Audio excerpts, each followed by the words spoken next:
आज हम करेंगे क्लास 11 का सेट्स चैप्टर की 1.2 एक्सरसाइज। इसमें है पहले टाइप्स ऑफ सेट्स।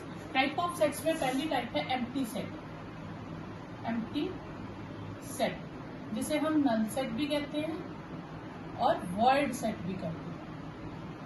तो इसमें अगर हम देखें तो एम्प्टी सेट से ही हमें पता चल जाता है कि जो सेट एम्प्टी है, जिसके अंदर कोई एलिमेंट ही नहीं है, तो हम इसे लिखेंगे a set having no element. जिसके अंदर कोई एलिमेंट ही नहीं है उसे हम क्या लिखते हैं? Empty set. और इज डिनोटेड बाय ओ और बीच में ऐसे लाइन, इसे हम कहते हैं फाइव। ठीक है, तो इसको हम किससे लिखते हैं? फाइव से। कई बार हम ऐसे भी लिखते हैं, सिंपल कर्ली ब्रैकेट डाल देते हैं, ब्रेसेस डालते हैं, उसमें हम सेट एलिमेंट कोई नहीं लिखते, तो यहाँ हम इसको सिंपली फाइव लिखते हैं। क्लियर? तो ये हो गया आपका empty set. For example suppose करो आपको सेट लिखना है, सेट ए है x such that x belongs to natural number, x 4 और 6 के बीच में है और 4 और 5 के बीच में है।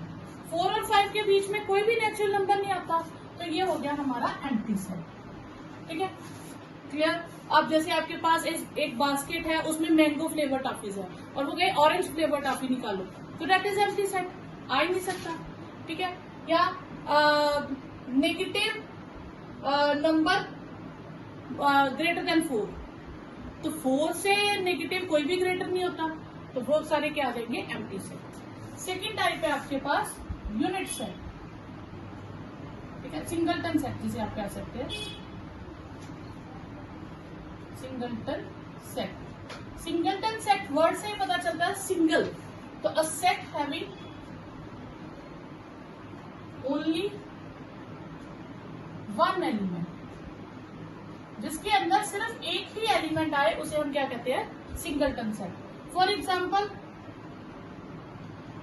यही ले लें एक्स नेचुरल नंबर, पर इस बार एक्स जो होगा वो greater than 4 but less than 6, तो कौन सा natural number greater than 4 and less than 6 है? That is 5।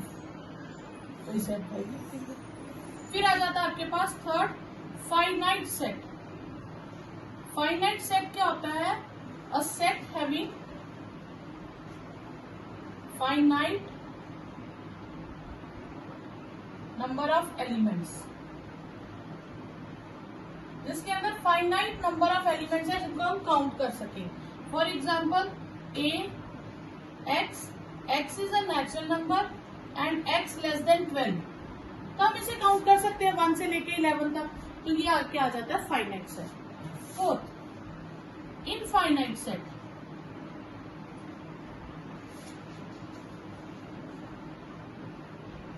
A set having infinite number of elements, जिसके अंदर इनफाइनाइट नंबर ऑफ एलिमेंट्स हो। जैसे सपोज आपके पास मैं सेट की एग्जांपल ले लूं, x x belongs to natural number and बस इतना ही छोड़ दो, तो सारे नेचुरल नंबर क्या हो गए? इनफाइनाइट। तो ये 4 टाइप्स हो। नेक्स्ट टाइप समझने के लिए पहले हमें cardinal number of a set समझना पड़ेगा। Cardinal number of a sets क्या है? Number of distinct element of a finite set is known as cardinal number of that finite set। किसी सेट में कितने डिस्टिंक्ट एलिमेंट्स होंगे उसे हम क्या कहते हैं? उसका cardinal number, and is denoted by n of A, ऐसे लिखते हैं cardinal number of A. Suppose करो ए एक सेट है, उसके अंदर है 1 2 3 ए √5, कुछ भी ऐसे 5 नंबर, तो उसमें कितने डिस्टिंक्ट एलिमेंट्स हुए? 5, तो कार्डिनल नंबर क्या हो गया? 5। अब आता है equivalent of equivalent sets. 2 sets A and B are said to be equivalent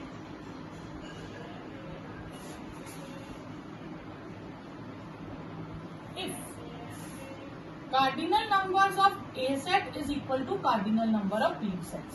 Number of elements are same. For example, A में है 1, 2, 3 and 4. B में आपके पास A, B, C and D. तो कार्डिनल नंबर ऑफ A कितना है? 4. Cardinal number of B कितना है? 4. दोनों के कार्डिनल नंबर सेम है, तो A is equivalent to B. Not equal, A is equivalent to B. Equal set क्या होते हैं? इक्वल सेट्स होते हैं two sets A and B are said to be equal if element of A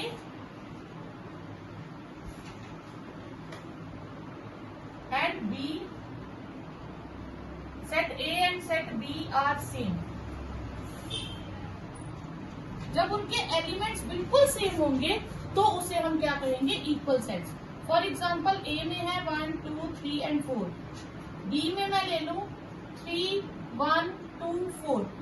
order doesn't matter, element उतने ही है, वो same है, तो A is equal to B.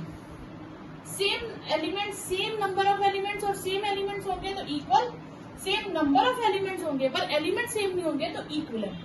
ठीक है, ये इक्वल और इक्वलेंट में डिफरेंस है.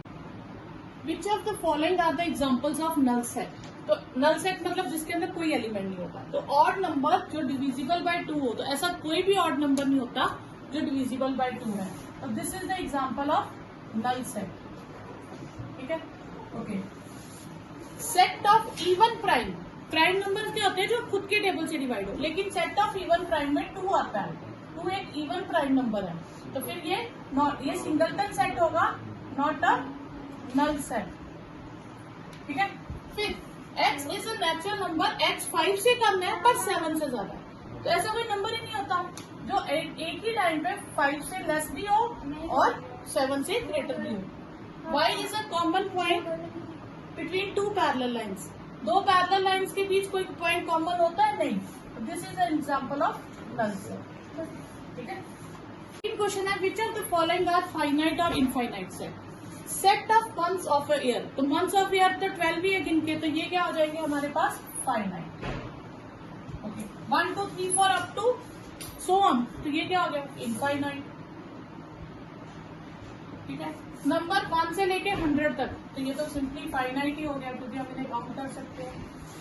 पॉजिटिव इंटीजर ग्रेटर देन 100, 100 से ग्रेटर, इनफाइनाइट. अगर यहीं पे लेस लिखा होता तो फाइनाइट. फिर प्राइम नंबर लेस देन 99, तो ये क्या हो जाएगा? फाइनाइट.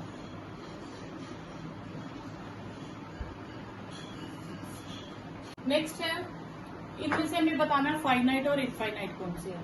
तो पहला क्या होगा? Lines parallel to x axis. Infinite. हाँ, क्योंकि हम कितनी भी लाइन्स बना सकते हैं पैरेलल टू एक्स एक्सिस. और इन लेटर्स इन इंग्लिश अल्फाबेट, ये तो फाइनाइट है, 26 ही होते हैं. ठीक है, ओके. Multiple of 5, infinite. हम कितने भी मल्टीपल ऑफ 5 का टेबल जितना मर्जी एक्सटेंड करता जाए. Okay. Animals living on earth, ये फाइनाइट है. देखने में लगता है इनफाइनाइट, पर इनको हम किसी न किसी तरीके से काउंट कर सकते हैं. ठीक है. फिर set of circles passes through region, कितने सर्कल बना सकते हैं? तो that are infinite. Fourth question है, हमें चेक करना है ए और बी सेट इक्वल है या नहीं. ए में एलिमेंट्स है A, B, C, D और इसमें है B, C, B, A. तो वही सारे एलिमेंट है A, B, C, D, सिर्फ ऑर्डर चेंज है. तो वो this means A is equal to B. Yes, A is equal to B. इसमें आ जाएगा. इसमें है 4, 8, 12 और 16. इसमें 4, 8, 16 है पर 12 नहीं है, तो ये डिफरेंट हो गए. A is not equal to B. इसमें है 2, 4, 6, 8, 10. ये है पॉजिटिव, ये भी सारे पॉजिटिव हैं. इवन, ये भी सारे इवन है. इंटीजर्स और लेस देन और इक्वल टू 10, तो ये भी लेस देन 10 है, इक्वल टू 10 है. तो this means A is equal to B. फिर मल्टीपल ऑफ 10, और इधर क्या है? 10, 15, 20, ये मल्टीपल ऑफ 5 है. A is not equal to B. Next question है, हमें बताना है ये इक्वल है पेयर्स या नहीं और विद रीजन. तो ए में आपके पास आंसर है 2 and 3। बी में आपके पास उसने सोल्यूशन पूछा इसका, तो हम x square plus 5x plus 6 is equal to 0 का मिडिल टर्म स्प्लिट कर देंगे। तो 3 प्लस 2 विद x 6, तो x square plus 3x plus 2x plus 6, तो x कॉमन x प्लस 3, फिर 2 कॉमन x प्लस 3, तो ये आ जाएगा x प्लस 3 और x plus 2 is equal to 0। x की वैल्यूज आ जाएंगी -3 एंड -2। तो b में हमारे पास आंसर आ गया -3 एंड -2। तो फिर ये दोनों इक्वल नहीं हुए, a is not equal to b। यही रीजन आ गया आपका, ये आप एक्सप्लेन कर सकते हो। अब a में है वर्ड लेटर्स लेने हैं किसके, फॉलो के। तो फॉलो के लेटर्स क्या बने, FOLW, क्योंकि हम रिपीट नहीं करेंगे लेटर्स को। और वॉल्व का क्या बनेगा, WOLF। तो ये सेम लेटर्स हो गए, फिर A is equal to B हो गया। नेक्स्ट 6 क्वेश्चन है, from the following given below, हमें बताना है कौन कौन सा इक्वल है। तो इक्वल में हम देखेंगे कौन से एलिमेंट्स इक्वल है। 2, 4, 8, 12 नहीं, कोई इक्वल नहीं है। 2, 4, 8, 12 किसी के नहीं है। 1, 2, 3, 4, 3, 12, 2, 4, तो B और D इक्वल है। एक तो ये आ गया आपके पास, ठीक है। देन E और G इक्वल है, बस और कोई इक्वल नहीं है, बस